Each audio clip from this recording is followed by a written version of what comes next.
Bom dia, a paz do Senhor, irmãos. Vamos ler aqui no livro de João, capítulo 14, e vamos fazer um breve comentário sobre essa passagem bíblica. Não se turbe o vosso coração, credes em Deus, credes também em mim. Na casa do meu pai há muitas moradas. Se não fosse assim, eu vos teria dito, pois vou preparar-vos lugar. E se eu for e vos preparar lugar, virei outra vez e vos levarei para mim mesmo, para que, onde eu estiver, estejai-vos também. Mesmo vós sabeis para onde vou e conheceis o caminho. Disse Tomé: Senhor, nós não sabemos para onde vais. Como poderemos saber o caminho? Disse Jesus: Eu sou o caminho, a verdade e a vida. Ninguém vem ao Pai senão por mim.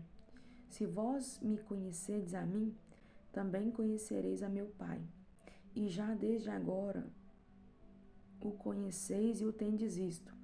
Disse-lhe Filipe: Senhor, mostra-nos o Pai, o que nos basta. Disse-lhe Jesus: Estou há tanto tempo convosco e não me tendes conhecido, Filipe? Quem me vê, a mim, vê o Pai. E como dizes tu: Mostra-nos o Pai? Não credes tu que eu estou no Pai e que o Pai está em mim? As palavras que eu vos digo, não as digo de mim mesmo, mas o Pai que está em mim é quem faz as obras. Crede-me que eu estou no Pai e o Pai está em mim. Credes ao menos por causa das mesmas obras. Na verdade, vos digo, que aquele que crê em mim fará as obras que eu faço, e as farás maiores do que esta, porque eu vou para o Pai. E tudo quando pedides em meu nome, eu o farei, para que o Pai seja glorificado no Filho. Se pedides alguma coisa em meu nome, eu o farei. Se me amardes, guardareis os meus mandamentos. E eu rogarei ao Pai, e ele vos dará outro consolador, para que fique convosco para sempre. E em verdade vos digo que o mundo não pode receber, porque não o vê e nem o conhece. Mas vós os conheceis, porque habita convosco e estará em vós. Não vos deixarei órfãos, voltarei para vós. Ainda um pouco e o mundo não me verá mais, mas vós me vereis, porque eu vivo e vós vivereis. Naquele dia conhecereis que eu estou em meu Pai, e vós em mim, e eu em vós. Aquele que tem os meus mandamentos e os guardas, este é o que me ama. E aquele que me ama será amado do meu Pai, e eu o amarei e me manifestarei a ele. Disse-lhe Judas, não o Iscariotes: Senhor, de onde vem que hás de manifestar?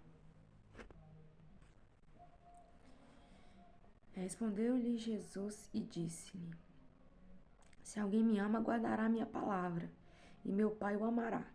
E viveremos para ele e faremos nele morada. Quem não me ama não guarda as minhas palavras. Ora, a palavra que ouviste não é minha, mas do Pai que me enviou. Tenho-vos dito isto estando convosco, mas aquele Consolador, o Espírito Santo, que o meu Pai enviará em meu nome, vos ensinará todas as coisas, e vos fará lembrar de tudo quanto vos tenho dito. Deixo-vos a minha paz vos dou. Não vos la dou como o mundo dá. Não se turbe o vosso coração, e nem se atemorize.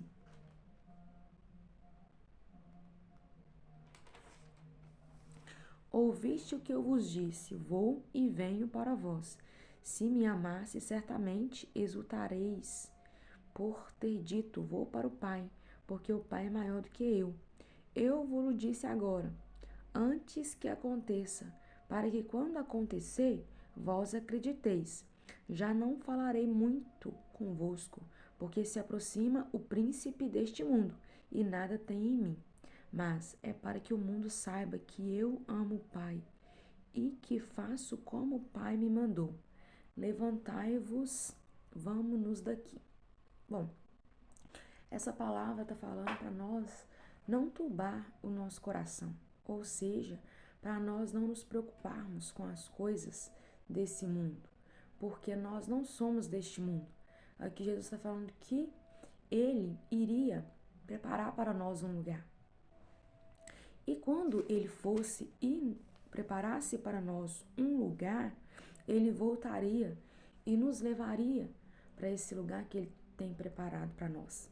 Em todo o tempo ele está falando aqui para que nós guardemos os seus mandamentos, que se nós amarmos o Senhor, nós guardaremos a sua palavra no nosso coração.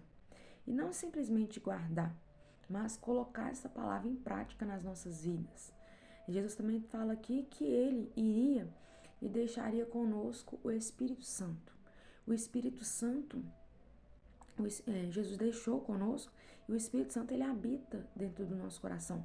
A palavra de Deus vai dizer que o nosso corpo, ele é um templo do Espírito Santo. E esse Espírito Santo que Jesus deixou, ele habita dentro de nós. E é ele quem opera conforme a vontade de Deus nos nossos corações. É ele que nos molda, é ele que nos transforma, é ele que faz a mudança que nós precisamos da nossa vida. É o Espírito Santo que faz. Então o Senhor fala que ele não nos deixaria órfãos. Ele iria, mas ele voltaria. Mas no tempo em que ele iria, nós também não estaríamos sozinhos. Nós estaríamos com a presença do Espírito Santo habitando em todo o tempo dentro de nós.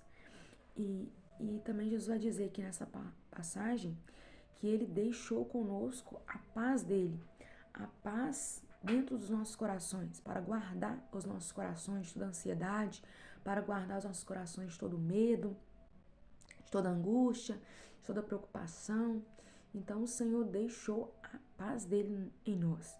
Não como o mundo dá, mas uma paz perfeita, uma paz que excede todo o entendimento, uma paz para guardar os nossos corações nesses tempos em que o Senhor estaria longe, mas em todo o tempo o Espírito Santo está conosco. E também no fim aqui dessa passagem ele vai falar que ele não falaria muito mais sobre o que aconteceria, né? Ou seja, a sua morte, né? Porque o príncipe desse mundo se aproxima.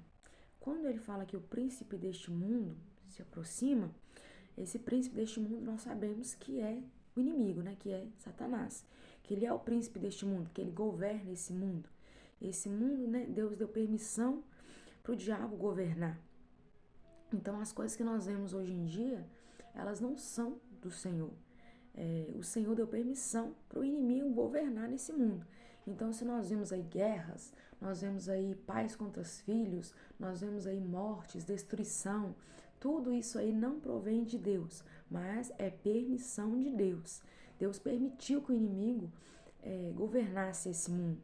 Mas nós, como igreja do Senhor, como povo do Senhor, nós em todo o tempo devemos orar, pedindo que a vontade do Senhor seja feita nesse mundo, pedindo que o reino do Senhor venha sobre esse mundo, que a vontade do Senhor seja estabelecida nesse mundo.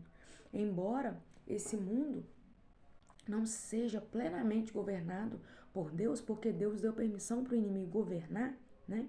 Sobre todas as áreas, sobre tecnologia, sobre economia, sobre comércio, sobre a educação, sobre a área da saúde, sobre tudo, ele tem um governo nesse mundo.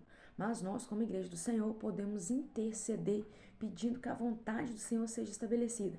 Nessa passagem, o Senhor também vai dizer aqui, ó, se pedirdes alguma coisa em meu nome, eu o farei. Então, tudo que pedirdes em meu nome, eu farei, para que o nome do Pai seja glorificado no Filho.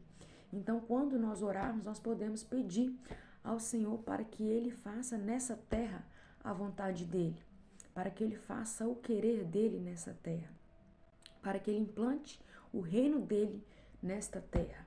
Então, nós podemos orar dessa forma, né? Assim como a oração do Pai Nosso nos ensina, né? Que seja feita a tua vontade, que venha o teu reino. Então, nós também podemos orar dessa forma, pedindo ao Senhor para que o reino dele venha sobre nossas vidas, sobre a nossa casa, sobre a nossa família, sobre os lugares que frequentamos, que o reino dele venha e seja estabelecido aqui nessa terra. Outro ponto muito importante dizer aqui é que o reino do Senhor ele será estabelecido plenamente sobre essa terra, Só que isso irá acontecer, né, no milênio, no período de 1000 anos em que o Senhor irá governar sobre a terra. Aí o governo do Senhor sobre a terra, ele será pleno. O inimigo será preso, né, durante 1000 anos. E aqui, durante 1000 anos, o reino do Senhor virá, será implantado, será o tempo em que haverá 1000 anos de paz sobre a terra. Mas até essa passagem, essa palavra se cumprir, que é o milênio, nós podemos pedir sim, que a vontade do Senhor se cumpra aqui nessa terra. Em nome de Jesus. Pai do Senhor, irmãos. Deus abençoe.